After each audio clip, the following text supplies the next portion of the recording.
So y'all gonna go out there and lose to the Chicago Bears, 48-10. And you YouTube commentators for Tampa Bay ain't gonna get on this camera and tell the truth? All right. Tampa 2 is back.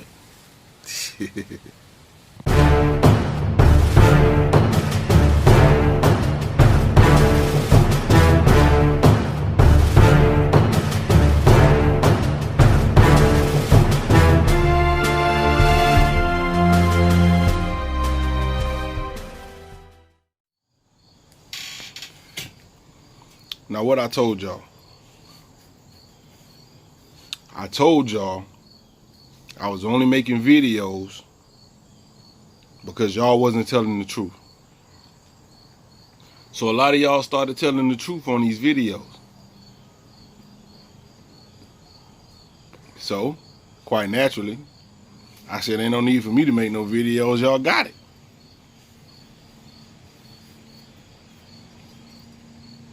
Week 1 happened. Lit up the Saints. Something crazy. Y'all made videos on that. Wasn't no crying, wasn't no, wasn't no short videos. Videos was real long. You was boasting and bragging and all that. Cool. Week 2 happened. Oh, we playing the Eagles. Oh, everybody got up for this game. What y'all do? Y'all, videos galore. Everybody talking about the Bucs. The hype is back real.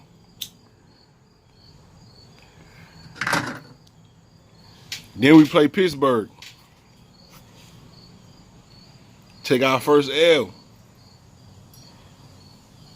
I don't see many videos. Yeah, you made videos, but you don't say much.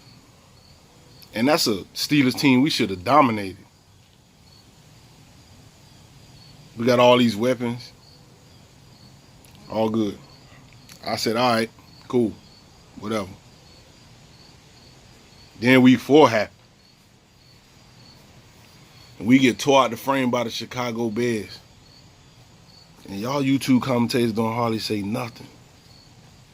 You say, oh, we lost, da-da-da. You trying to move on. We got to tell the truth. Now, if you're going to be hyped when we win, let me hear something when we lose.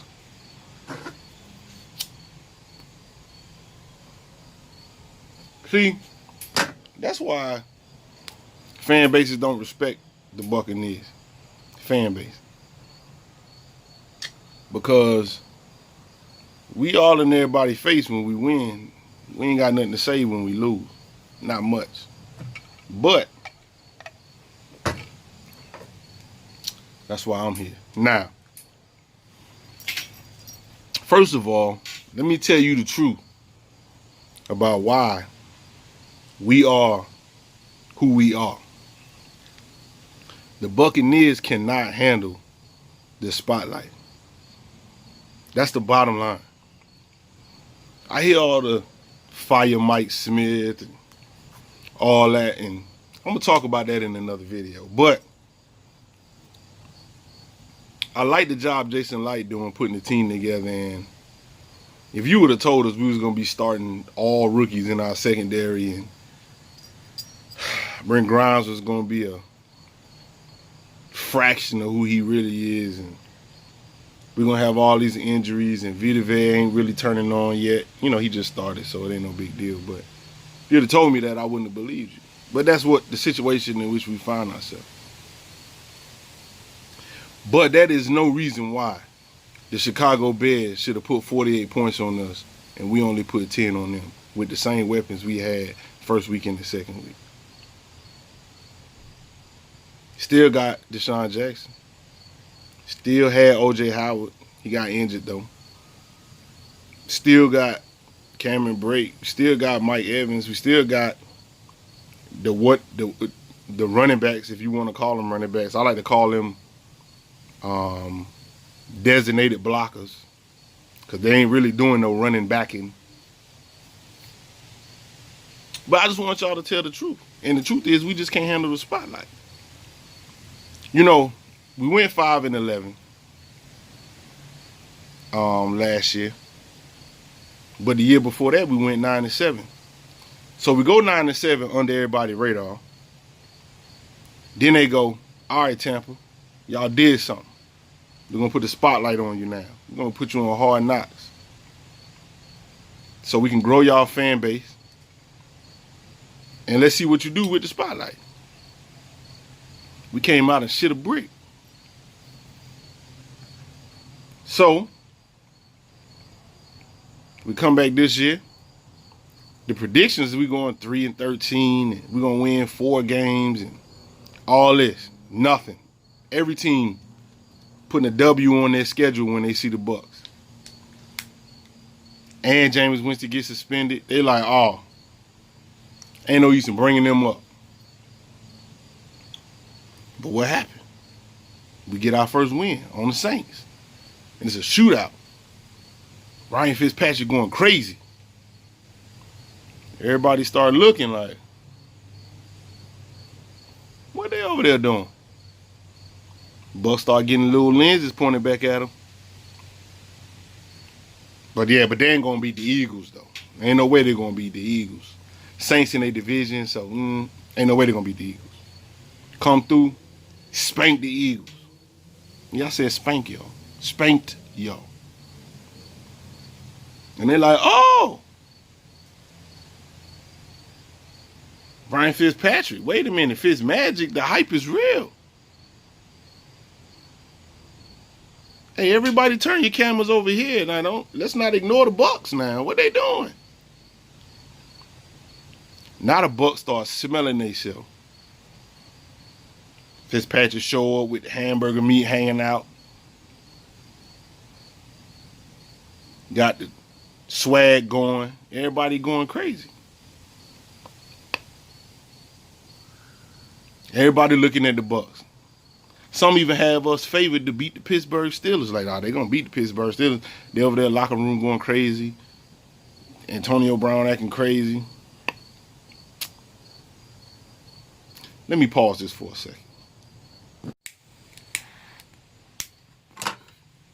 I had to pause to figure out why my dang on cigar wouldn't light, but it's lit now. We straight. So anyway, like I was saying, Antonio Brown going crazy. Le'Veon Bell ain't in the building. They only really got Antonio Brown. Little running back doing pretty good, but we wasn't concerned. We was like, they ain't got the corners, they ain't got the manpower. We was really feeling ourselves. We're going to beat the Steelers. It's going to be too easy. Oh, wait a minute. It's Monday Night Football. Spotlight on us. Shoulda brick. All right, we know we wasn't going to win 16 games, so we come back. We go, all right, look, we're going to play Chicago. We know we was going to take an L. We took an L. Going to Chicago should be too easy. They ain't really got nothing going on. This thing was just not stay lit.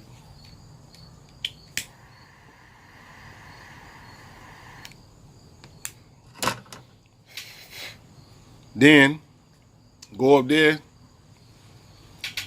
Trubisky up there.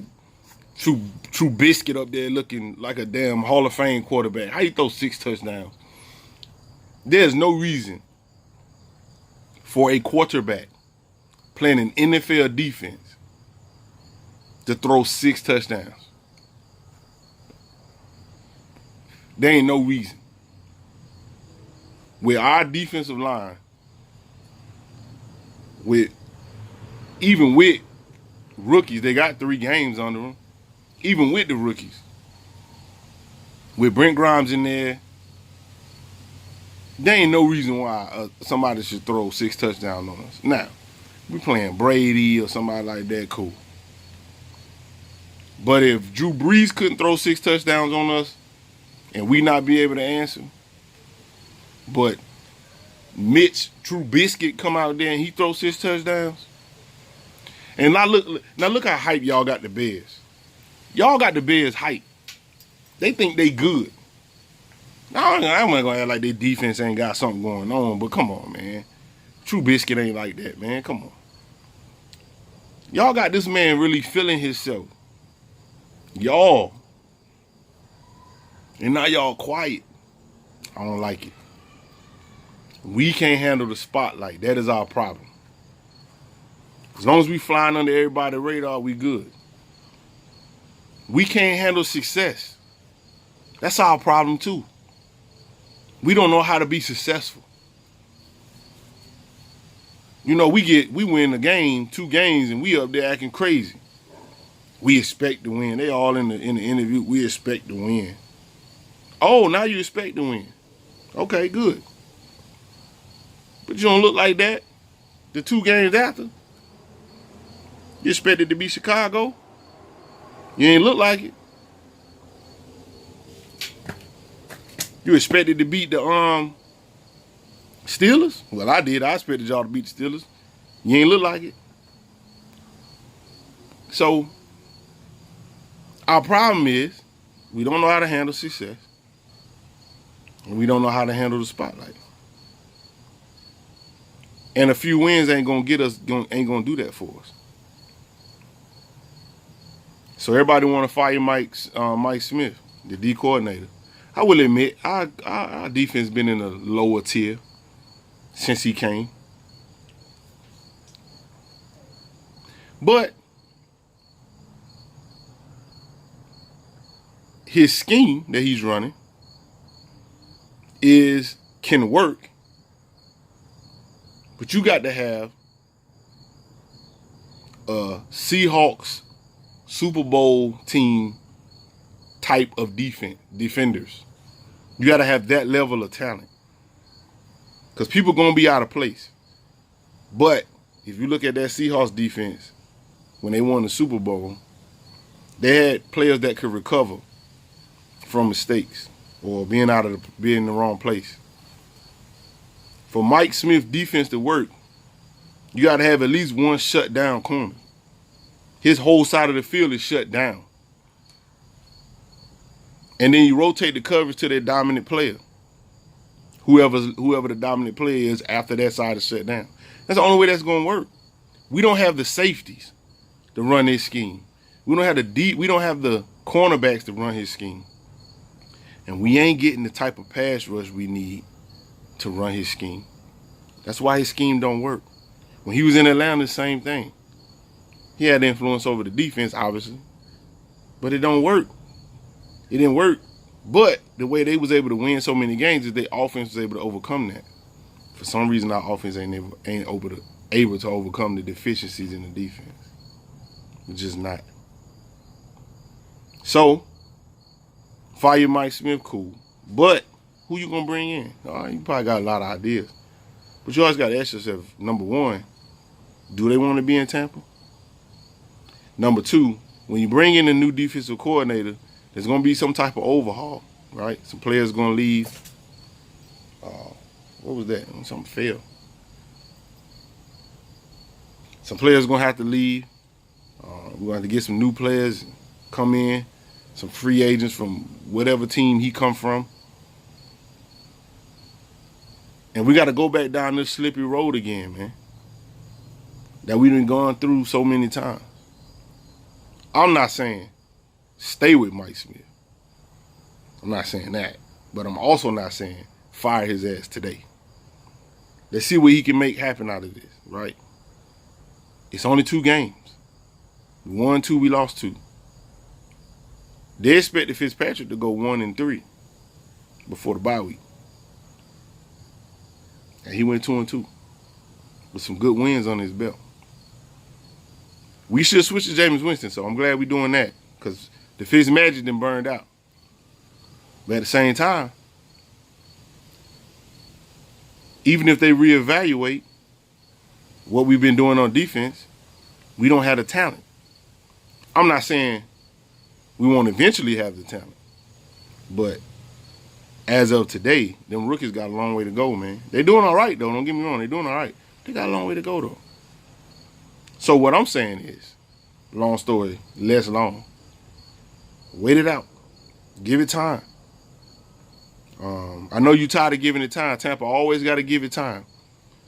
But we building something. Jason Light is really putting a team together. But they ain't going to jump out the gate and just be good and be dominant. So the focus changes every year, right? But it takes time for that to develop. Like, we focus on offense. We got our offense up and running. Now it's firing. And then we started to building the defense past couple drafts, but it's going to take time for us to build that nucleus, man. Maybe Mike Smith ain't the right one to do it, but give it time, man. We'll see. The Bears ain't even that good. They're good. They got a good defense, but they ain't that good. There's no reason why they should have put 48 points on us, and True Biscuit should have been able to do that. So they're going to reevaluate on this bye week. We're going to see how they come out against Atlanta. My prediction, they're going to shit a brick against Atlanta. But after that, they're going to pick it up. Tampa is too used to losing. Right now, they probably mad, the players, but they used to it.